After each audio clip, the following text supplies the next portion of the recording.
Donald Trump walked into July bragging that he had forced Europe to bow, a historic trade victory, his words. But inside Brussels, that same deal is being ripped apart. Lawmakers call it humiliating. Polls show nearly 9 in 10 Europeans think America got everything, and industries from steel to autos say they're being crushed. The European Parliament is now threatening to reject the entire agreement, a move that could freeze $1.3 trillion in trade and shatter the image of Trump's biggest win.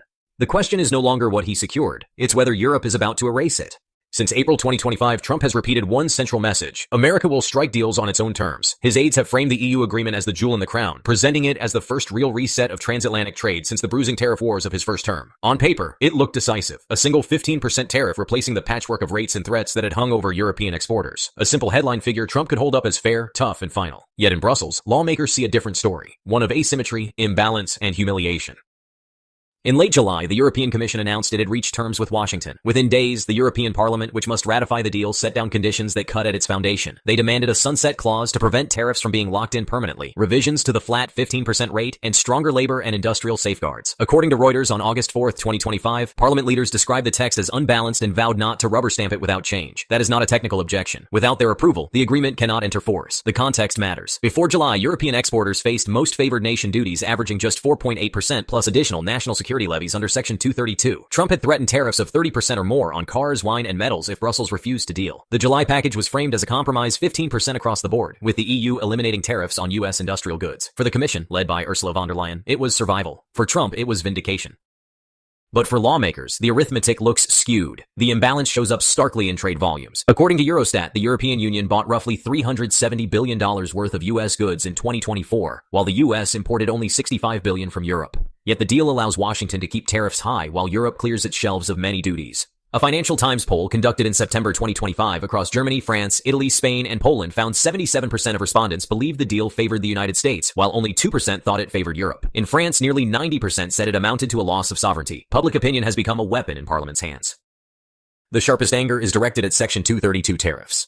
Originally imposed in 2018 to protect U.S. steel and aluminum, they have mutated into a sweeping set of duties on metals, alloys, and derivative products. As of March 2025, they stood at 25%. By June, Trump doubled them to 50% on nearly every supplier except the United Kingdom. On August 18th, the U.S. Trade Representative added 407 new product codes to the tariff schedule, ranging from construction materials to beverage containers. For European exporters, this meant being hit twice: the flat 15% tariff plus the 50% security duty. The backlash has been immediate. Auto manufacturers, still facing a 27.5% duty on cars shipped to the United States, warn of plant closures. French steel lobby Eurofir said in an August statement that the current framework threatens the survival of Europe's industrial base. German Mechanical Engineers Association VDMA argued in the Wall Street Journal that rising input costs make Europe's exporters uncompetitive in global markets. These aren't marginal industries. They are the backbone of the continent's manufacturing sector, and they employ millions.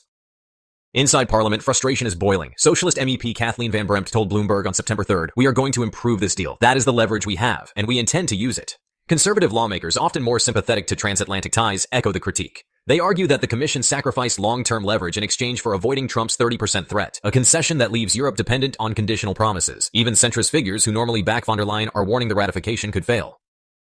The Commission insists the agreement is defensible. Von der Leyen argues it prevented escalation, removed tariffs on United States industrial goods, and created breathing room for sensitive sectors like pharmaceuticals and semiconductors. Sabine Wyand, Director General for Trade, pointed out in August that overall flows of goods have held steady since July, with the exception of automobiles, which still face the higher tariff until further legislation is passed. Their argument really rests on stability, that without this framework, a full-scale trade war would have erupted. But, stability may not be enough.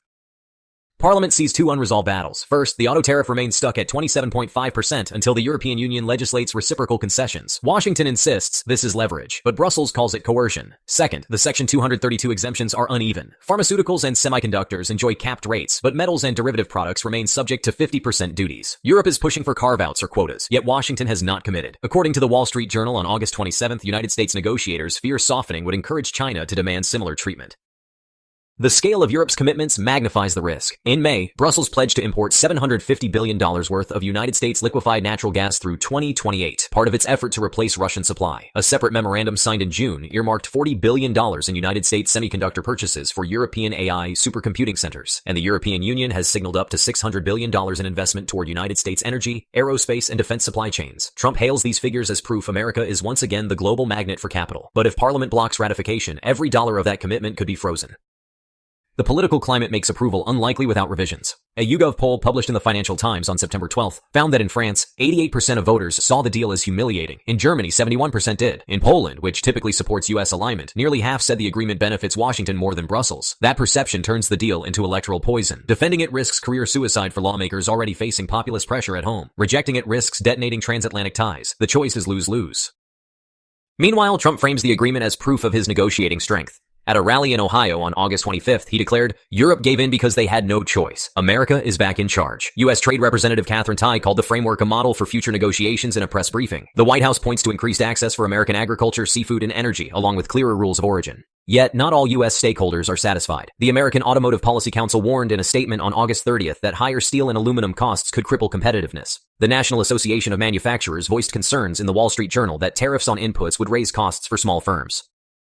The dispute exposes a deeper question. Is transatlantic trade a partnership or a hierarchy? If Europe accepts the deal unchanged, it risks confirming Trump's claim that America can dictate terms. If it pushes for revisions, it risks reprisal. And if the entire agreement collapses, both sides face a return to escalating tariffs, supply chain uncertainty, and fractured diplomacy. The IMF, in its August World Economic Outlook, warned that a renewed tariff war between the US and EU could shave 0.3 percentage points off global GDP growth in 2026. That number may sound small, but in a $100 trillion global economy, it represents $300 billion in lost output.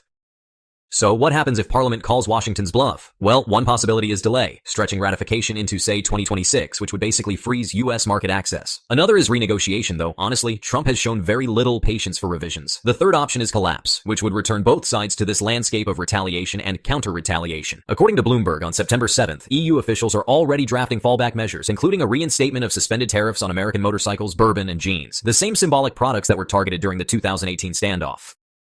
The broader consequences, really ripple outward. Energy security, semiconductor supply, and industrial competitiveness are all at stake. But so is the credibility of alliances. If Europe concludes that even its closest partner treats it as a junior player, then the incentive to diversify toward China and other suppliers just increases. The European Central Bank has already raised its share of yuan reserves to 9% as of June 2025, up from 7% the previous year, according to official ECB disclosures. That trend, honestly, reflects a willingness to hedge against U.S. dominance. Trump calls the EU deal his big victory, but the verdict is far from settled. In Brussels, Parliament insists the framework is unfinished. In Washington, the administration insists it is done. Between them lies a gulf of public mistrust, industrial pressure, and strategic risk. The question is not only whether this agreement can survive, but whether the transatlantic relationship itself can still function under Trump's transactional approach. The stakes are not confined to tariffs or customs codes. They touch energy pipelines, semiconductor fabs, shipyards, and the confidence of voters who see their leaders conceding too much or fighting too little. They really cut to the heart of whether democracies can still negotiate as equals, or whether power alone sets the terms. So, the stage is set, billions in trade on the line, Parliament's bracing for revolt, and two capitals convinced they cannot blink. Which, honestly, raises the unresolved question.